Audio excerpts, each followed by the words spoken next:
Diz assim: servos, obedeçam em tudo a seus senhores aqui na terra, não servindo apenas quando estão sendo vigiados, visando somente agradar pessoas, mas com sinceridade de coração, temendo o Senhor.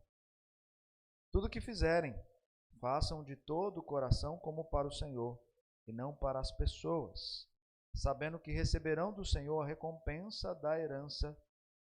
É a Cristo o Senhor que vocês estão servindo. E quem fizer injustiça, receberá em troca a injustiça feita, e nisto ninguém será tratado com parcialidade.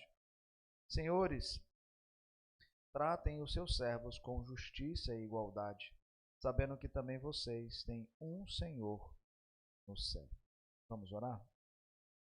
Pai querido, nós acabamos de ler a Tua palavra e necessitamos da Tua verdade, confrontando o nosso coração e trazendo luz para a realidade da nossa vida, quando pensamos sobre família, sobre relação pais e filhos e também a relação fora, a relação de trabalho.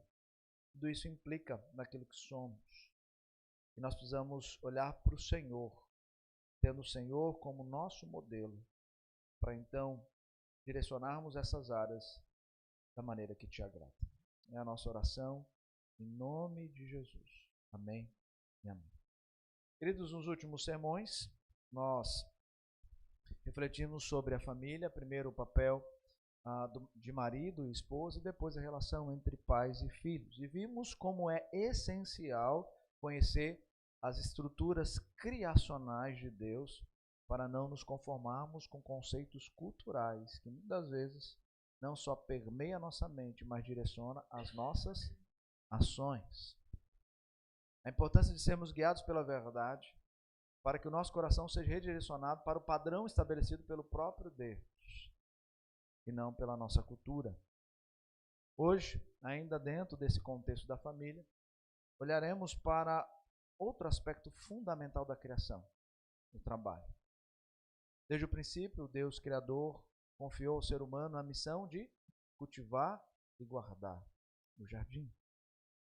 E ali Deus estabelece o trabalho como identidade. Porque um homem criado à imagem e semelhança de Deus agora recebe o propósito naquilo que ele foi criado. O propósito para que ele foi criado é viver as relações, entre as relações, a relação do trabalho.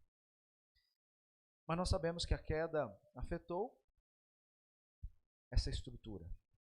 O que era bênção passou a ser marcado por cansaço, frustração, idolatria, procrastinação e até doenças emocionais como burnout e ansiedade. Passamos a encarar o trabalho com perspectivas equivocadas, ora como um mal necessário, ora como fonte de identidade e redenção pessoal. Ou seja, porque eu tenho um trabalho, eu sou feliz. Ou mesmo como um fardo insuportável. Eu não sei como eu consigo viver ainda nesse trabalho. Muitos de nossos dilemas profissionais vêm de ideias distorcidas. Algumas veem o trabalho apenas como meio de ganho, status ou realização. Outros se decepcionam por não encontrarem prazer imediato em suas funções. Ainda os que transformam o trabalho em ídolo ou os que vivem ocupações motivadas por orgulho, medo, vaidade ou necessidade de aprovação. Por isso hoje voltaremos os nossos olhos para Colossenses, para aquilo que Paulo ensina aqui nesses textos, e no seu texto paralelo, que é Efésios capítulo 6, dos versos 5 a 9, onde ele traz orientações claras sobre a minha relação com o trabalho. Sem perder de vista aquelas 3 áreas que são essenciais dentro da nossa identidade. Propósito, que é a glória de Deus. Vocês lembram? Propósito, glória de Deus. Modelo, Cristo. Poder, Espírito Santo. Propósito, a glória.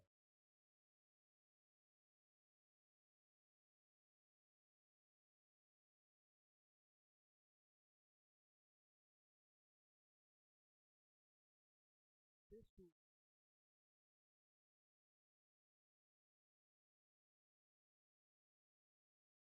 da pessoa para que pudessem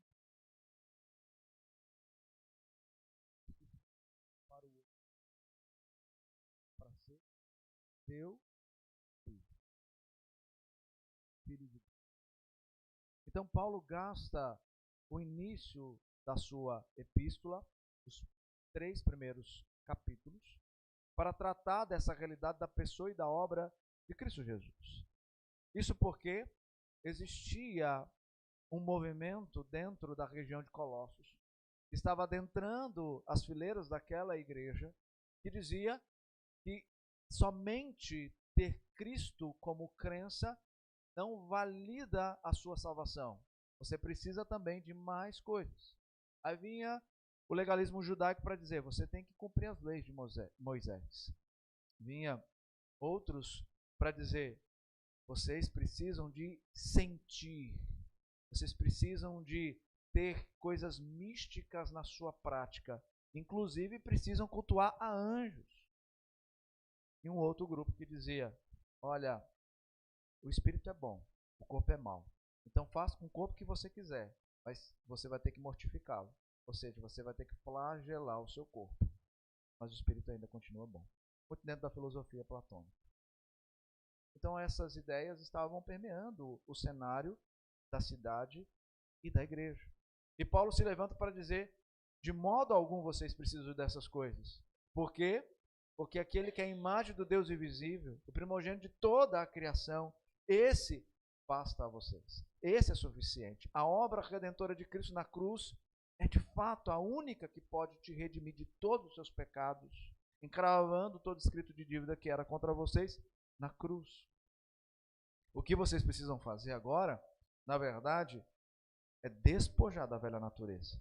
Se vocês morreram com Cristo e com Ele vocês ressuscitaram, agora vocês precisam, sim, despojar da velha natureza. E ele lista várias coisas sobre o nosso pecado. E ao mesmo tempo ele coloca um substituto. Ou seja, você vai despojar para revestir. Você vai tirar a roupa suja para colocar a roupa limpa. E na roupa limpa agora, essa roupa limpa, ela passa a trazer as virtudes do Espírito Santo de Deus. Então Paulo vai trazer essa realidade para chamar a igreja agora a entender, dentro dessa estrutura, tudo o que você é, a forma como você vive, passa pela sua conversão, passa pela sua salvação, passa pelo seu despojamento e pelo revestir das virtudes de Deus. Então vamos olhar para aquilo que é essencial. Aí Paulo começa a falar sobre a família. Mas antes de falar para a família, ele traz um versículo que é chave para nós, que é o versículo 17. O que diz o versículo 17 do capítulo 3? E tudo o que fizerem, seja em palavra, seja em ação, façam em nome do Senhor Jesus, dando por ele graças a Deus Pai. E o verso 18 depois começa. Esposas, sejam submissas. Maridos, ame a sua esposa. Filhos, obedeçam. Pais, não irritem seus filhos. Servos, esperei que eu vou ter que gastar um tempo com servos. Percebe que Paulo não fala em um versículo apenas uma palavra a esses servos, como ele fez para o esposo, para a esposa, e para os filhos e para os pais. Perceba que aqui Paulo vai gastar 4 versículos para falar só sobre os servos. Sabe por quê? Nós vamos ver agora. A primeira orientação, então, que o apóstolo traz para nós é aos servos. A palavra servos aqui é a mesma tradução para escravos. A nossa versão, NAA, ela suavizou a ideia. Muito porque nós temos um conceito de escravidão, não é o mesmo daquele tempo.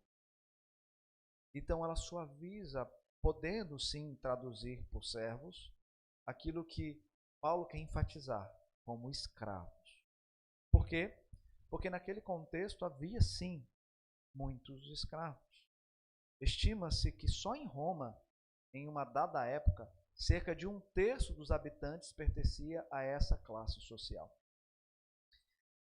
Mas a escravidão daquele tempo era totalmente diferente no que entendemos por escravidão. Ela não estava ligada a um aspecto racial. E às vezes eles eram até contados como parte de uma família. Além disso, muitos desses escravos não eram apenas prisioneiros de guerras ou aqueles que se tornavam escravos para pagar uma dívida, mas eram pessoas intelectuais que estudaram, que aprenderam uma profissão e exerciam essa profissão quando contratado por um senhor. Então essa era a ideia de escravo daquele tempo. Mas isso não diminui o que de fato é um problema para eles e também para nós, quando pensamos sobre a escravidão dos nossos tempos. Nós vemos que Paulo chama então aqueles irmãos a olharem para a ideia da obediência. Então ele diz, no verso 22, servos, obedeçam. E esse obedecer é uma ordem. É uma ordem que deve ser cumprida, porque existe um elemento por trás que motiva o cumprimento dessa ordem. E veja que ele diz que essa obediência ela não é parcial, é uma obediência total. Em tudo obedeçam. Lógico, esse em tudo não implica aqui aquela desobediência em pecado, aquela desobediência que vai contra o nosso Senhor, porque nos importa primeiro obedecer a Deus do que a homens. Mas Paulo está dizendo, naquilo que é exigido de você, você precisa obedecer. Mas nós precisamos entender isso em 2 momentos. E o primeiro eu quero responder a seguinte pergunta: por que Paulo vai gastar então mais versículos para falar dos escravos do que a relação entre marido e esposa, pais e filhos? Lá em Colossos vivia um homem chamado Filemão. Já ouviram falar de Filemão? Filemão possuía um escravo, não é verdade? Chamado de Onésimo. Certo dia, Onésimo fugiu e causou um prejuízo para Filemão. E ele foi encontrado em Roma. Ele foi encontrado em Roma também por alguém que estava preso. Um homem chamado Paulo. Paulo, então, encontrou Onésimo e pregou o evangelho para ele. Onésimo se converteu, entregou o coração a Cristo e passou agora a ser escravo de Cristo. E aí Paulo diz, Onésimo, você trouxe prejuízo a Filemão, você precisa voltar lá. Você tem que voltar e se redimir junto ao seu Senhor, porque o que você fez foi errado. Mas Paulo, sabendo da complexidade que seria a ida de Onésimo, o que Paulo faz? Ele escreve uma carta, a carta de Paulo a Filemão. E nessa carta, então, Paulo fala sobre Onésimo, e inclusive se coloca como aquele que está disposto a pagar a dívida de Onésimo, por amor a Cristo. Porque agora Onésimo é o irmão do Senhor. E essa carta foi levada, sabe por quem? Pelo próprio Onésimo. E a carta de Colossenses foi levada, sabe por quem? Também por Onésimo, juntamente com Tíquico. Quer ver isso? Olha o capítulo 4, verso 9. Aqui no verso 9 o texto diz: com ele estou enviando Onésimo, o fiel e amado irmão, que é da igreja de vocês. Eles contarão a vocês tudo o que está acontecendo aqui. Então Onésimo leva, juntamente com Tíquico, a carta aos Colossenses, sabendo que Filemão também mora lá, reside lá, e que Onésimo tem que resolver o problema agora com o seu senhor. Ele também leva a carta que Paulo escreveu, para que Filemão pudesse ler. Entendeu por que Paulo gasta bastante tempo para falar sobre escravos? Sobre servos? Porque ele precisava ensinar para a igreja aquilo que a igreja sabia que Onésimo fez contra o seu próprio Senhor. Então, ciente disso, Paulo leva esses irmãos a entenderem o lugar do servo diante do Senhor, antes do que da sociedade. Em segundo lugar, é que todos nós somos também escravos. Sabia disso? Todos os seres humanos são escravos. Espiritualmente, nós somos escravos de quem? De Cristo. A Escritura usa esse termo para dizer que nós somos escravos de Cristo. E aquele que não é escravo de Cristo? Ele também é escravo. Se não é de Cristo, você já tem resposta. É de Satanás. Ou seja, todo ser humano, quando ele nasce, ele já é um escravo. E Paulo está dizendo aqui, escravos, entendam a importância da obediência, mas essa obediência agora, essa submissão que você tem que ter, primeiro trata de uma submissão que você tem para com o seu Senhor, que é superior ao Senhor terreno, que é o Senhor dos céus, que é o nosso Deus. Por isso que é necessário obedecer. Então, Paulo explica, essa obediência não deve depender da vigilância do chefe, como se fosse apenas para agradá-lo, mas tem que ser com singeleza de coração, temendo a quem? O que Paulo está querendo dizer aqui? Uma realidade que você vive. Quando o chefe está olhando, nós produzimos mais ou menos? Nós produzimos mais, sabe por quê? Porque nós temos medo. É verdade ou não? E quando ele não está vendo, a gente procrastina um pouquinho, deixa para depois, não é? Esse é o coração humano. Mas Paulo está dizendo, entenda algo importante, você servo, você precisa obedecer, independente da vigilância do seu chefe, porque tem alguém que nunca deixa de olhar para você e de te vigiar. E esse é o Senhor Jesus.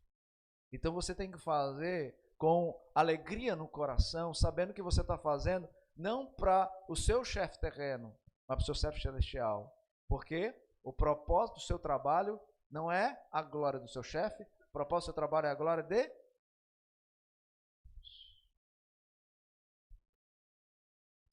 Então, obedecer com singeleza de coração significa agir com sinceridade, sem segundas intenções, com mente íntegra e reta perante o Senhor.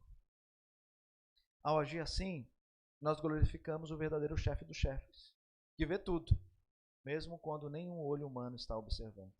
Essa obediência se torna um testemunho vivo daquilo que somos, numa identidade que temos em Cristo Jesus. Por isso, entenda, o trabalho não é algo que vem por conta da queda humana. O pecado, ele foi estabelecido por Deus quando ele criou o homem à sua imagem e semelhança. E o primeiro que trabalhou e ensinou o trabalho para nós foi o próprio Deus, quando ele criou por 6 dias todas as coisas. E quando ele diz que no 7º dia ele descansou de toda a obra criada, não é porque ele estava cansado, é porque ele estava mostrando o parâmetro do trabalho. O trabalho precisa ser vivenciado na sua identidade, mas o trabalho sem descanso não é bíblico. O trabalho precisa ter descanso. Só que o descanso não é um ócio sem propósito. O descanso é adentrar na presença do seu Senhor. O domingo é o dia do Senhor, não é mesmo? E o dia do Senhor não é o dia do descanso? Então no domingo, sabe o que você está fazendo? Você está adentrando na presença do Senhor para o descanso dos 6 dias trabalhados. E aí Deus diz, agora você, Adão, você e Eva, vocês vão cultivar e guardar o jardim. Dentro de que padrão? Padrão do trabalho e do descanso. Quando eu estou servindo, eu preciso ter isso em mente. Eu tenho que trabalhar. Não é problema trabalhar muito, mas eu preciso trabalhar, tendo em mente que eu faço para o Senhor. E para o Senhor eu preciso também descansar. Filemão precisava aprender também a sofrer, que Paulo vai dizer na sequência: injustiças, em nome da misericórdia de Cristo. Além disso, ele precisava olhar para Onésimo não como uma máquina de produção, mas como uma pessoa que também precisa ser amada, como o Senhor o ama. Porque o texto vai dizer que eles precisam fazer de todo o coração para o Senhor e não para as pessoas, sabendo que, verso 24, receberão do Senhor a recompensa da herança.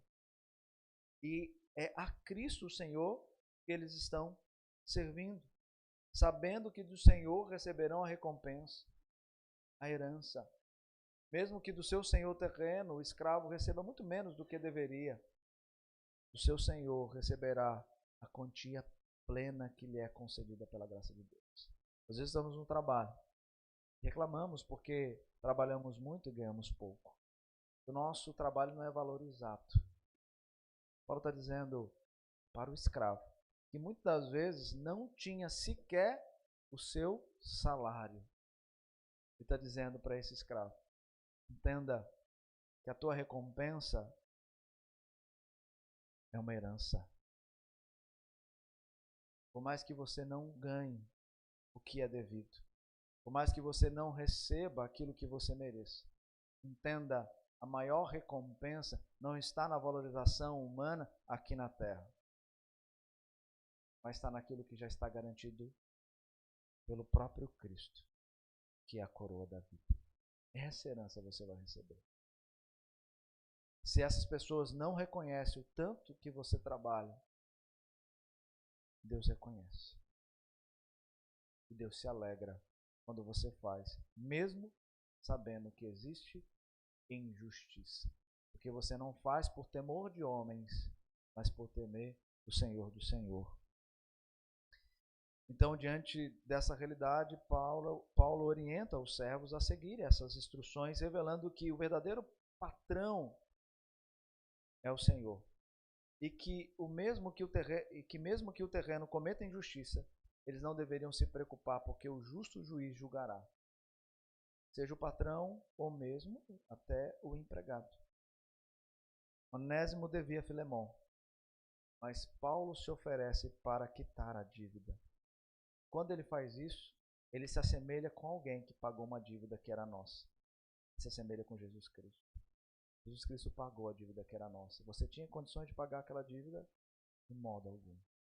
Mas por misericórdia ele pagou. E Paulo diz, por misericórdia, Onésimo não tem condição de pagar, mas por misericórdia você vai recebê-lo, porque agora ele é irmão em Cristo. Mas se em tudo você ainda precisa do recurso, eu vou pagar por ele,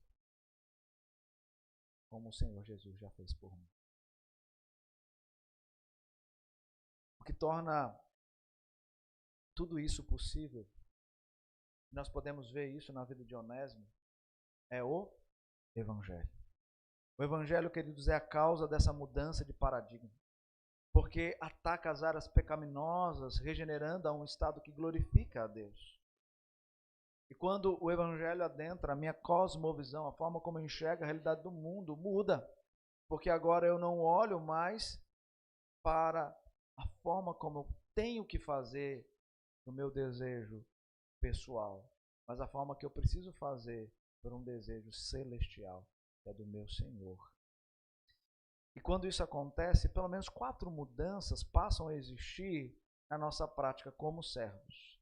4 mudanças, e o texto nos ajuda a entender isso. Eu resumo o que a gente falou até aqui. A primeira mudança é a mudança de patrão. A mudança de patrão.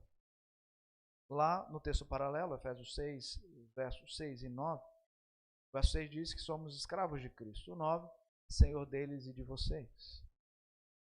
Ou seja, para quem nós trabalhamos? A mudança de perspectiva se dá com o Evangelho. Porque agora entendo que eu não trabalho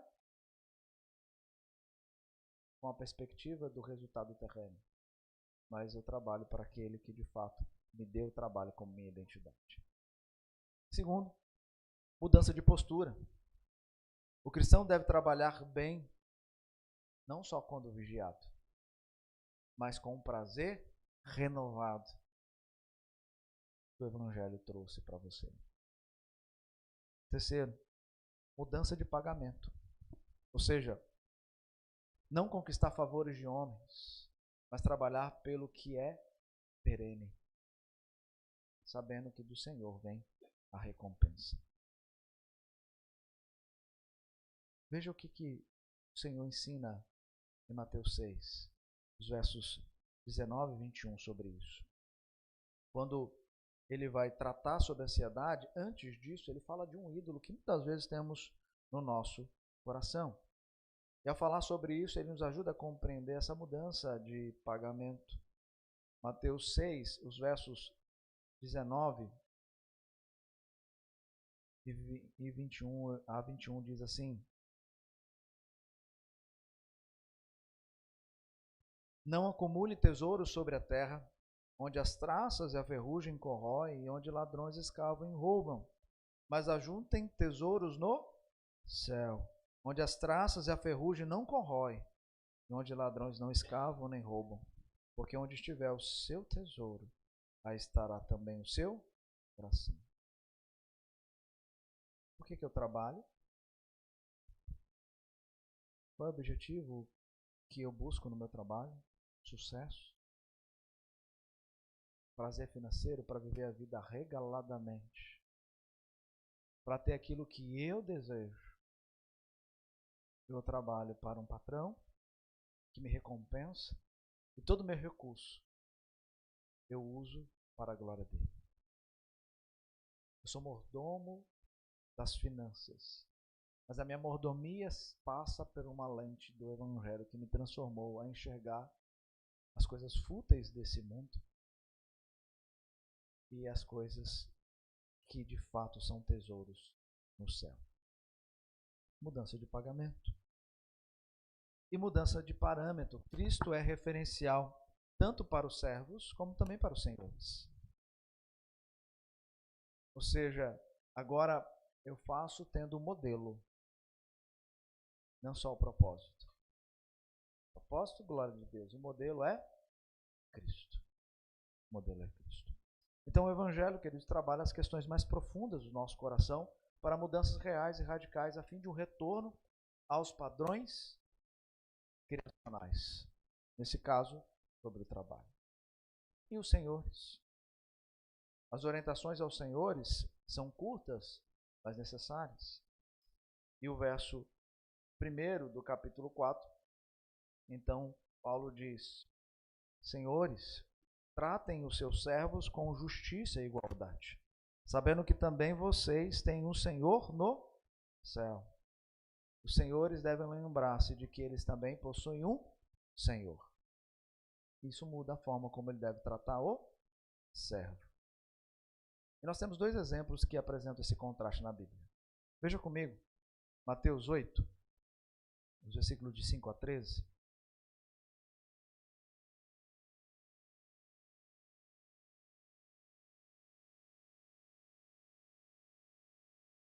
Mateus 8, os versículos de 5 a 13.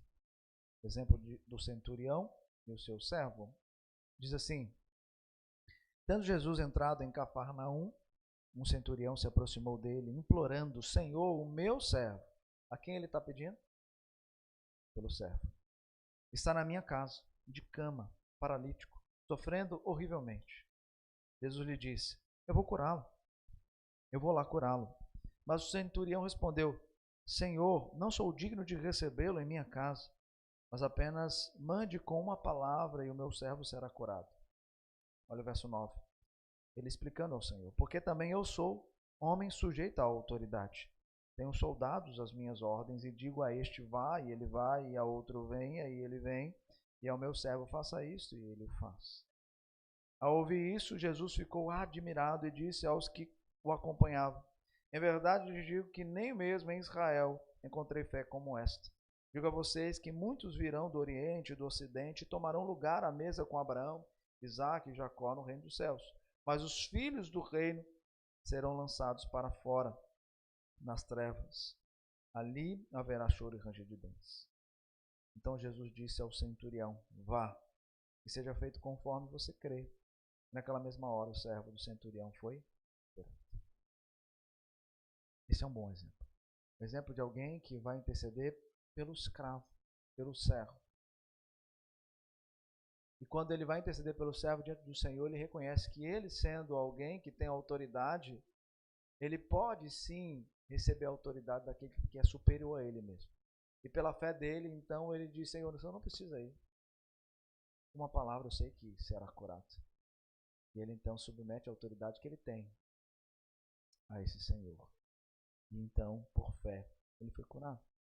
Um outro exemplo, e aí já um exemplo negativo, é da parábola do servo incompassivo, que está lá no capítulo 18 de Mateus, a partir do verso 23.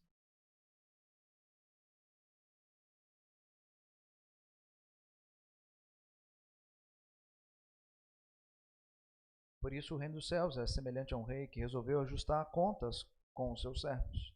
E passando a fazê-lo, trouxeram-lhe um que lhe devia 10.000 talentos. Não tendo ele, porém, com o que pagar, o senhor desse servo ordenou que fosse vendidos ele, a mulher, os filhos e tudo o que possuía, e que assim a dívida fosse paga.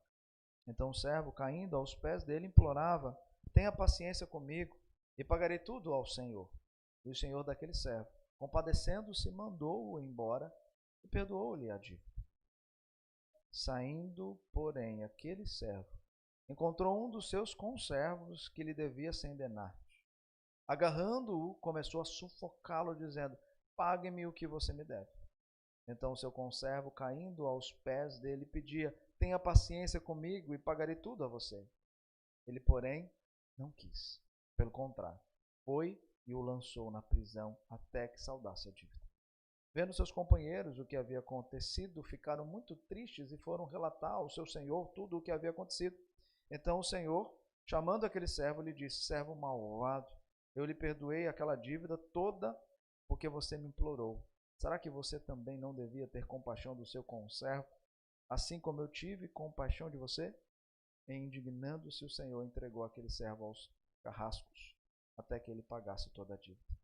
Assim também é o meu Pai, que está no céu, fará com vocês, se do íntimo não perdoarem cada um a seu irmão. Um contraste. Dois exemplos. Um que reconhece o Senhor e o outro que não. O servo, ele precisa entender que ele faz para o Senhor, não diferentemente. O Senhor também precisa entender que ele faz para Cristo. Logo, o que Paulo está fazendo aqui é algo complicado para aquela época. Porque naquela época a lei romana tinha várias diretrizes para o escravo, para o servo, não para o Senhor. E Paulo vai então contra a ideia cultural daquele tempo para dizer: não, nós temos uma palavra para o Senhor. O Senhor também precisa entender que ele faz não para si, mas para o Senhor dos senhores. Logo, ele precisa observar o seu trato. Por isso Paulo diz: senhores, tratai.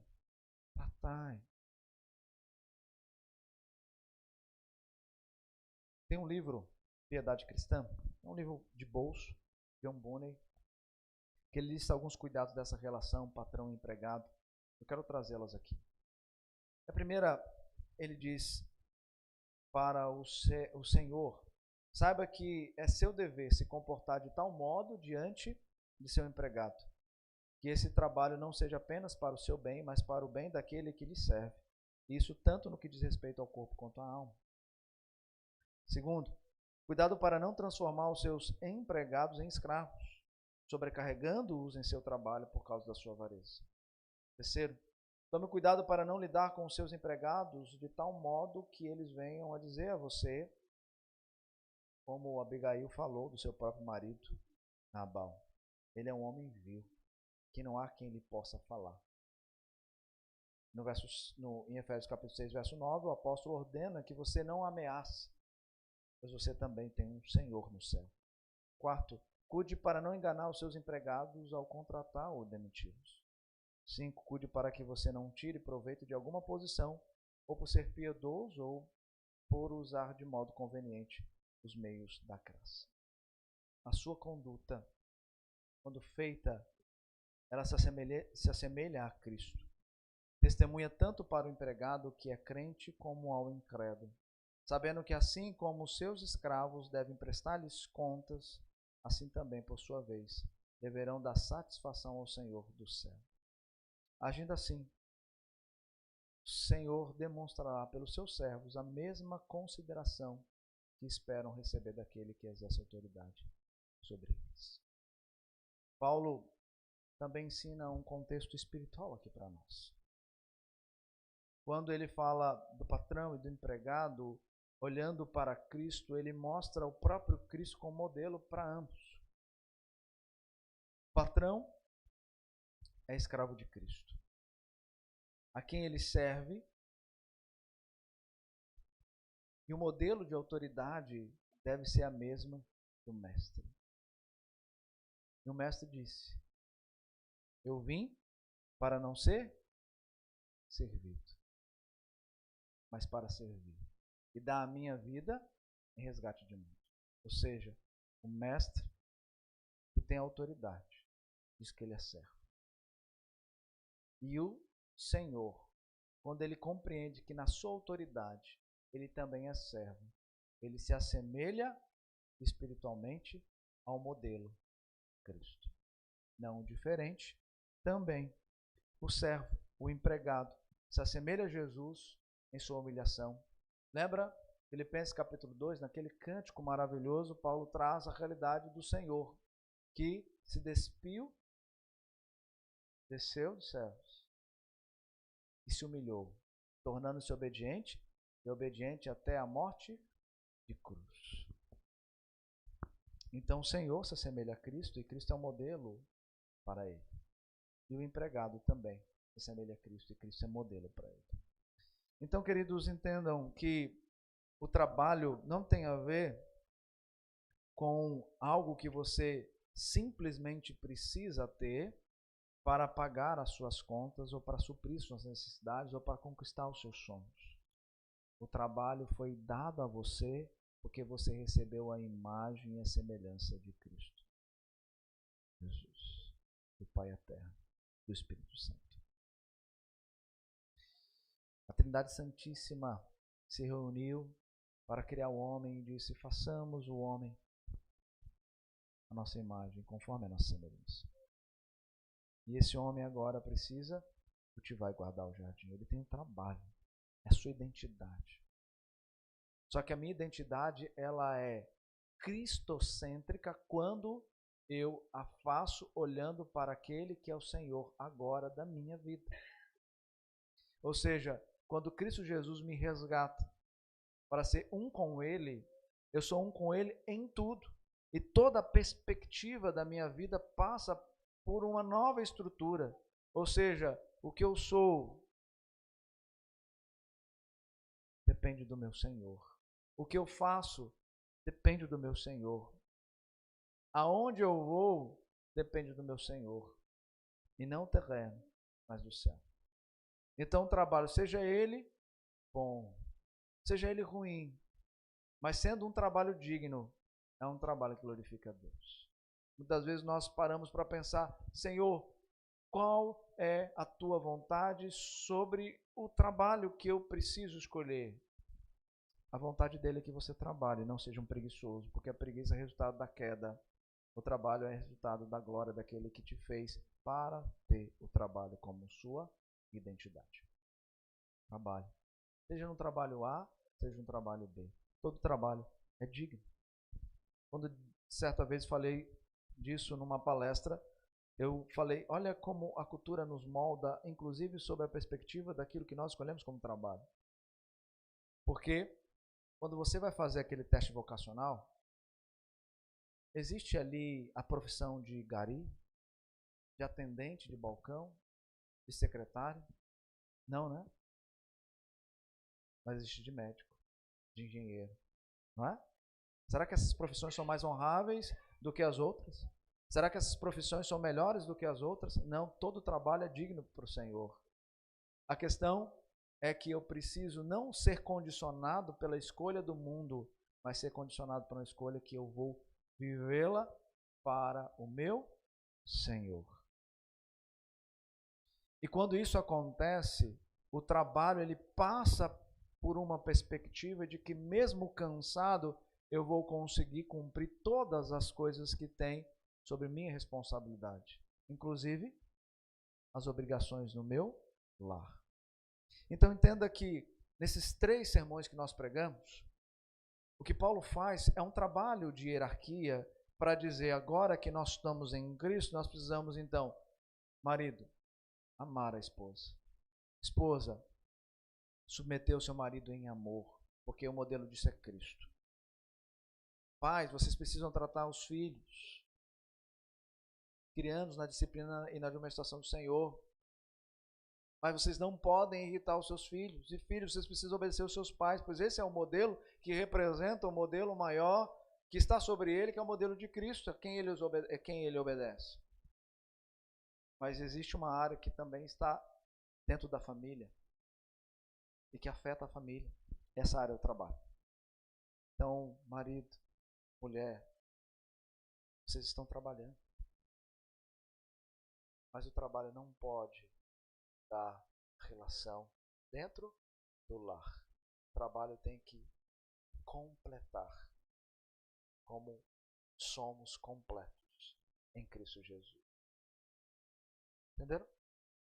Ou seja, eu agora trabalho não pensando de forma egoísta para mim. Eu me relaciono com a minha família não egoisticamente pensando em mim. Eu me relaciono com os filhos não querendo que eles sejam aquilo que eu desejo, dando a eles a profissão que eu lá atrás queria, mas não consegui. Então eu vou querer para eles, e eles vão caminhar nessa direção, porque eu vou pagar para eles serem aquilo que eu queria ser, e eles não conseguiram. O filho não pode ser resultado da sua frustração. Mas o que a Escritura nos ensina é que toda escolha, ela precisa ser uma escolha no Senhor. E o egoísmo não pode fazer parte. A escolha não é minha, a escolha é dada pelo Senhor, dentro da nova perspectiva que o Evangelho me deu, quando eu passei a adorar esse que é o Senhor dos Senhores. Viva o seu trabalho, mesmo que seja difícil, tendo um propósito. Glória a Deus. E aqui muda uma coisa, porque muita gente acha que a vida só tem propósito quando tem trabalho. Está errado. O trabalho não é propósito. O trabalho faz parte da estrutura criacional de Deus. O propósito é glória de Deus. Entendeu? O trabalho não é propósito. O propósito é a glória de Deus. O trabalho faz parte daquilo que Deus criou e deu como identidade ao homem e à mulher. Como modelo, Cristo. E tendo o poder, o Espírito Santo. Ou seja, por mais que haja injustiça, existe um Espírito Santo que habita em você e te ajuda a lidar com cada uma dessas injustiças, sabendo que a tua recompensa não é terrena, é celestial e é para a glória de Deus. E que assim você viva, honrando e glorificando somente Ele. Amém? Muito obrigado por nos acompanhar até o final deste vídeo. Para receber mais reflexões e ficar por dentro dos próximos conteúdos, te convidamos a seguir as nossas redes sociais que estão na descrição. Alguns vídeos aparecerão na tela caso queira continuar nos assistindo. Abraço e até a próxima.